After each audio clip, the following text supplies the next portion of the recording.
Hey, hello, my dear students. How are you all? I hope from you are very well, happy, and safe at your home. If you have any query, any problem, you can ask me, okay? And don't worry about your study because I am here. I am your Mansi ma'am as an English teacher. So let's start as English teacher. And you have to prepare all chapters, all topics for your exams or tests. Okay, so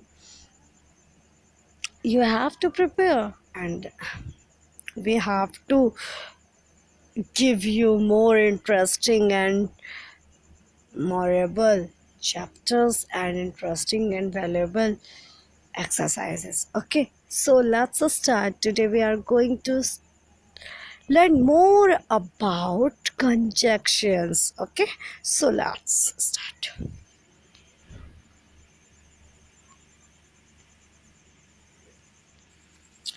Okay, this is your chapter number 6, conjunctions. And what is the use of end? And का use क्या होता है आप बताइए।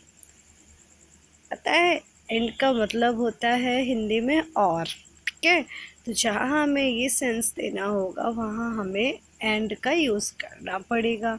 ठीक है, मतलब जहाँ उसी चीज़ से रिलेटेड कोई और भी चीज़ हो तो। ठीक है, we use the conjunction and to join two sentences that are related to one another। वो sentences दो कोई सेंटेंस हो या वर्ड हो तो वहाँ पर क्या होता है कि जब दोनों एक दूसरे से रिलेटेड होते हैं और हमें बीच में फिर एंड का यूज़ करना पड़ता है। ठीक है, the farmer grew tomatoes, the farmer grew potatoes too। तो बेटा the farmer grew tomatoes and potatoes. ठीक है, तो क्या हो गया कि जब दो सेंटेंस थे तो हमने क्या किया, टोमेटो बाकी तो सब सेम था, सब्जेक्ट सेम था। सब्जेक्ट मतलब फार्मर कि क्या उसने ग्रू किया, तो बस हमको जो चेंज था उसके बीच में एंड लगाना था, टोमेटो एंड पोटैटोज। ठीक है, टोमेटोज एंड पोटैटोज आप यहाँ समझ गए ना। वही चीज़ दो सेंटेंस में हो रही थी और एंड लगाकर हमने उसको एक सेंटेंस में कन्वर्ट कर लिया। Okay, we use and to join a list of words. और हम एंड का यूज़ तब भी करते हैं जब कोई वर्ड्स की लिस्ट हो, जैसे I love to read, dance and travel. ठीक है, इस तरीके का। और हाँ बेटा, लास्ट जो भी आप एग्जाम्पल दे रहे हो कोई भी वर्ड लिस्ट में, तो उस वर्ड लिस्ट में आपको लास्ट के जस्ट बिफोर एंड का यूज़ करना पड़ेगा। जैसे ट्रेवल के जस्ट पहले इसमें एंड का इन्होंने यूज़ करा। ठीक है, अभी नेक्स्ट, बट का यूज़ क्या होता है। बट का यूज़ क्या होता है, we use but to join sentences that show contrast with each other. But का यूज़ सेंटेंसेस को ज्वाइन करने जो कि जैसे कि बिल्कुल अपोजिट, कंट्रास्ट मतलब अपोजिट, अपोजिट सेंस देता हो, लेकिन वाला। ठीक है, हमेशा देखना कि इसमें बिल्कुल अपोजिट या कोई ऐसी चीज़ होगी। जैसे कि इसमें एक आपको नीचे दिया हुआ है, माई फ्रेंड इज़ स्मार्ट। ठीक, माई फ्रेंड इज़ लेज़ी। तो क्या, my friend is smart but lazy. Smart, smart जो वर्ड है उसका जस्ट अपोजिट लेज़ी उसमें यूज़ हो गया। ठीक है, बिल्कुल अपोजिट सेंस देने वाला। तो इसलिए क्या हुआ कि बट का यूज़ हुआ। अगर ये दोनों एक ही कैटेगरी की होते, स्मार्ट एंड इंटेलिजेंट, तो बीच में एंड यूज़ करना पड़ा। बट ये अपोजिट है, कंट्रास्ट है, तो क्या करना पड़ा, बट का यूज़ करना पड़ा। ठीक है, she doesn't like T, she likes coffee. उसको टी बिल्कुल नहीं पसंद करती है वह, लेकिन वह क्या पसंद करती है, कॉफ़ी पसंद करती है। तो यहाँ पर बट का यूज़ करना पड़ा। ठीक है, अब यूज़ ऑफ और का यूज़ क्या होता है, we use or to join sentences that show choices. और का यूज़ तब करते हैं जब चॉइसेस होती हैं, या तो ये या तो वो, जो भी या करके चॉइस होगी। जैसे कि आपको मैम हमेशा बोलती हैं गिव एनी फोर,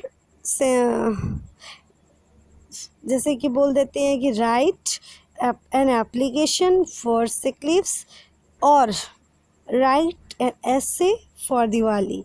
तो मतलब क्या है कि या तो एप्लीकेशन लिखो या तो आप दिवाली पर ऐसे लिखिए। मैंने जैसे बोला कि आप क्या कर सकते हो कि आप या तो आप ब्रिंजल का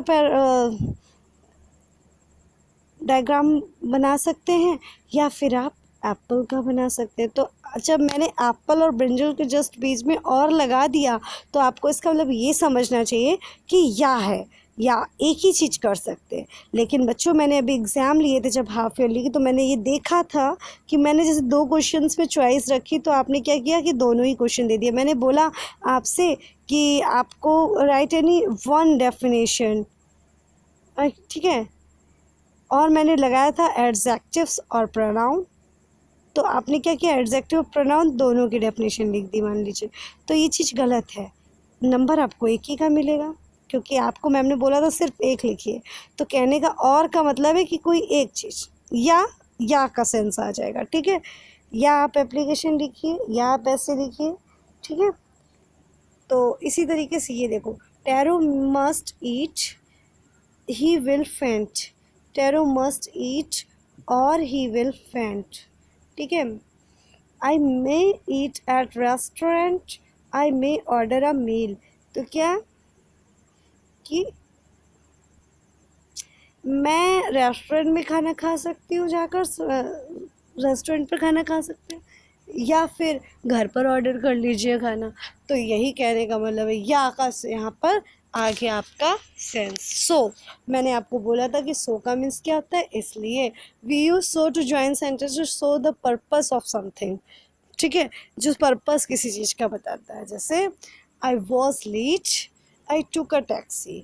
तो आई वॉज लेट सो आई टूक अ टैक्सी, उसका क्या होता है पर्पस, कि मैं लेट हो रहा था इसलिए मैंने टैक्सी कर ली, ठीक है। I worked hard, I top the test. तो मैंने क्या है कि आई वर्कड हार्ड इसलिए मैं टॉपिस्ट हो गया, टॉप्ड हो गया टेस्ट, ठीक है। मैंने वर्क हार्ड किया इसलिए मैं टॉप पर हो गया, ठीक है। ओके आगे बढ़ते हैं। Because, we use because to join sentences that give a reason or answer the question why, ठीक है। बिकॉज को हम तब ज्वाइन करते हैं सेंटेंसेस बिकॉज के साथ जब हमें कोई रीज़न, मिल रहा होता है या फिर आंसर मिल रहा होता है वाई का, कि क्यों। तो आप बिकॉज का मतलब क्योंकि आप इस तरीके से आंसर देते हो तब आप बिकॉज का यूज़ करते हो, ठीक है। तब the teachers punished me, I came late to class. तो क्या है, the teachers punished me because I came late to class. Teacher ने मुझे दंड दिया क्योंकि मैं क्लास में लेट आया था, ठीक है। I was hungry, I forget my lunch box at home. मैं भूखा था क्योंकि मैं अपना लंच घर पर ही भूल गया था। तो इसको कैसे आप बनाओ बेटा, I was hungry because I forgot my lunch at home. Okay. तो बच्चों अभी आपको क्या करना है कि एक्टिविटी 1 करनी है। Join this following sentences using but और एंड। इसका मतलब और नहीं आपको करना है, सिर्फ आपको 2 कंजक्शंस यूज़ करने, बट एंड। कोई एक इन दोनों में से कोई, हर लाइन में कोई एक कंजक्शन यूज़ होगा, आप समझ रहे हो। और पहली बात तो आपको ये मैंने बता दिया है कि बट का मतलब तब यूज़ होता है बट जब जस्ट अपोजिट मीनिंग जा रहा हो, ठीक है। एक में गुड और एक में बैड, इस तरीके का जस्ट अपोजिट मीनिंग जा रहा हो 2 सेंटेंस के बीच में, तब बीच में आप बट लगाओगे, बट। और हाँ, एंड का यूज़ हम कब करते हैं बच्चों, एंड का यूज़ हम तब करते हैं जब दोनों ही सेंटेंस सेम कैटेगरी के हो रहे हो, ठीक है। तो ये आप मेरे को करके भेजिए, Thanks for watching this video. Goodbye all of you. Have a nice day.